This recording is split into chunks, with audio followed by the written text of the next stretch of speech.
Everybody's Tyler here at the Central Illinois Regional check-in team number 111, Wildstang Hall of Famer, legendary team. And this team is back, baby. It had been absolutely phenomenal here at the Central Illinois Regional. And to help me talk more about this robot, I have Nick, Maeve, and Nicholas.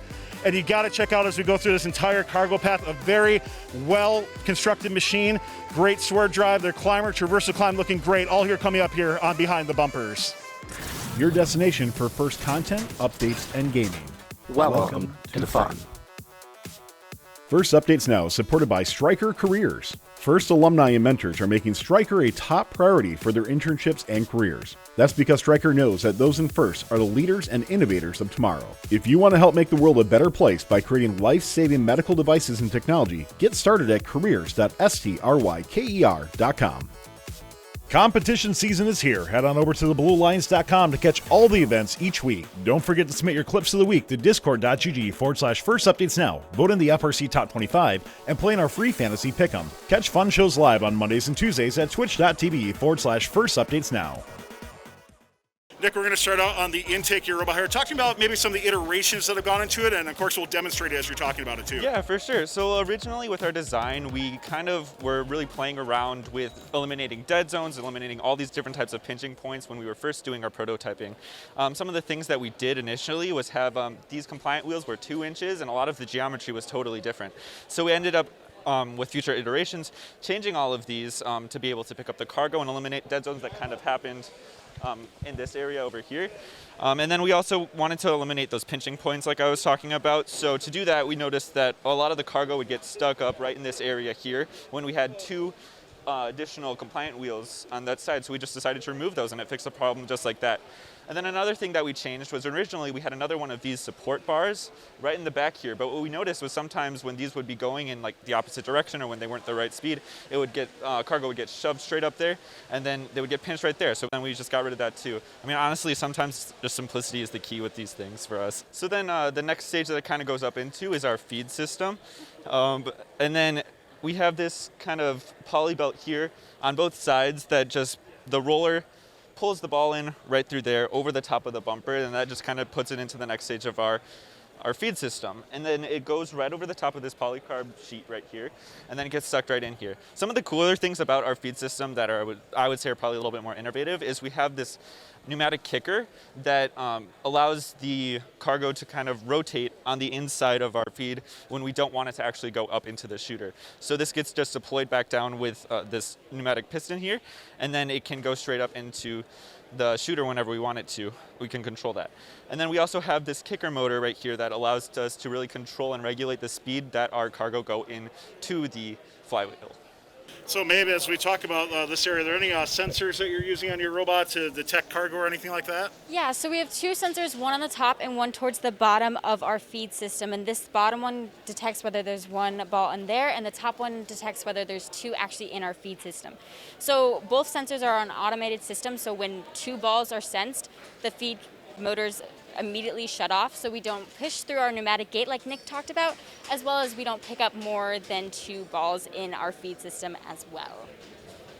When you were approaching the game challenge here from a packaging standpoint, I'm not sure who wants to take this, but you guys kind of do that 90 degrees straight up in. Did you have to worry about jamming or try to do anything to mitigate cargo from jamming in your robot? Initially, one other thing that we have is this was originally had just a bar that went straight across here. Then we noticed that a lot of times it would get shoved up when we didn't want them to be, so we put on this really long spacer to kind of prevent that from happening. As far as pinching points and like when it would get jammed and stuff like that, that mainly happened in the intake, and that's like what I was talking about a little earlier with eliminating a lot of those pinching points that with the different rollers, as well as getting rid of this support beam. Well, Nicholas, let's head into your shooter next, talking about what's gone into that. Talk to me about the choice to do your adjustable hood on there, a little bit about your flywheels, that sort of thing. Yeah, so we have adjustable hood. We got Coulson flywheels on there, and we've got stealth wheels in the back so that we can reduce the top spin, reduce the chances of the balls bouncing out. We chose the Coulsons because we wanted them to be light and charge up faster than they did for us in 2020 with the Fairlane wheels. We didn't think that we needed a turret because we have the swerve, so the limelight helps us find it, adjust the hooding automatically for us, and adjust where the robot faces. Where would you say is your sweet spot on the field? Where do you like to shoot from?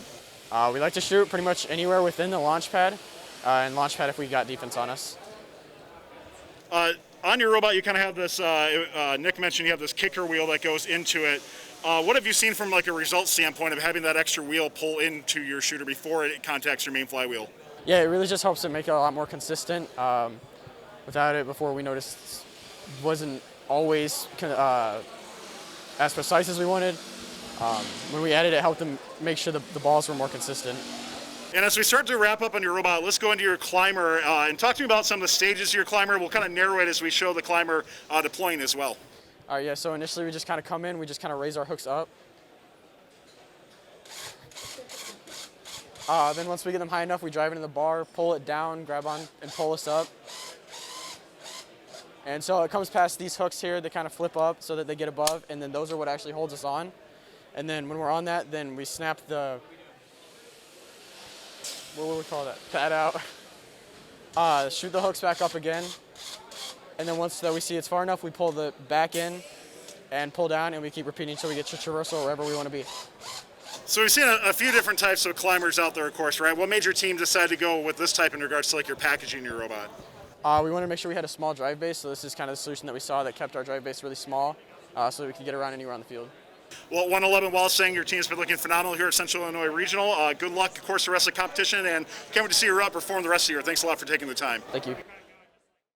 Thanks to Stryker Careers for their support in this video. First alumni and mentors are making Stryker a top priority for their internships and careers. That's because Stryker knows that those in FIRST are the leaders and innovators of tomorrow. If you want to help make the world a better place by creating life-saving medical devices and technology, get started at careers.stryker.com. Don't forget to like, subscribe, and ring the bell to stay up to date on our new videos. Keep the conversation going and provide your input to our content. Watch our live shows at twitch.tv/firstupdatesnow. Join our Discord at discord.gg/firstupdatesnow and check out Fun FTC on Facebook, Instagram, and Twitter, and First Updates Now on Facebook, Instagram, TikTok, and Twitter.